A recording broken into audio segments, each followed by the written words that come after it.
I'm Andrew Klein, Logan Ludoff, that's Nick McGowan. My speech is on animal abuse. Whether you believe it or not, animals are being abused more than you know by companies that you wouldn't expect to be doing it. I've always rescued animals from put-down shelters and abusive settings where they were improperly treated. I rescued a dog named Puck when I was growing up, me and my family, and it was from a family that was recently divorced, and they were going to put him into a put-down shelter, and we raised him, and he was our family dog, and he was the best dog that we've ever had. Once you show them how they're supposed to be properly be treated, they'll never leave your side, and they'll become your best friends.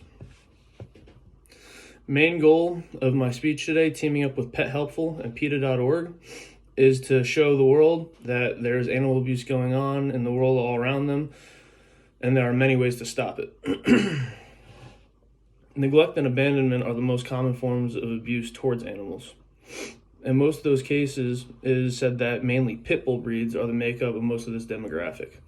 Also, Angela Schultz of PetHelpful.com reports that most people report cases of domestic violence in their homes, and that 71% of those cases are involved in animal abuse. Whether it's animal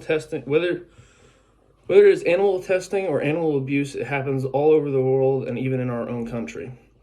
Some companies are testing their product on these poor animals, and others are training them for fighting rings. Many companies are testing these animals to better human health, when in reality, research shows that actually there is no way to show how it helps humans when it is testing on a cat, dog, or a monkey. Companies that you may know, like Johnson & Johnson, L'Oreal, Pfizer, Arm & Hammer, and Clorox, just to name a few, test on animals before giving their product out to the public. They'll use shampoos, they'll use face wash, they'll use any chemical that they find and put into their product to use on these animals and test and see how they would react for people.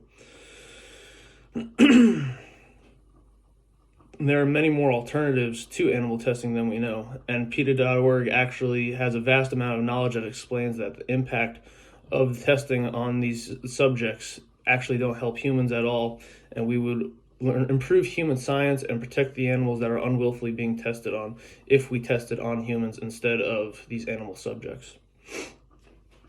The public is becoming more aware of the testing and more vocal on the matter, saying that they do not want their tax dollars to go towards animal testing agencies for the government, and they're also refusing to buy products from these agencies or these companies if they don't know where their money is going, or if they know for a fact that it is going towards testing on animals. In conclusion, the main keys that I realized is that animal abuse is happening in the modern day. Neglect and abandonment are two of the hugest factors in the modern day animal abuse, and companies are still testing on unwillful animals, and there are plenty of ways we can stop it.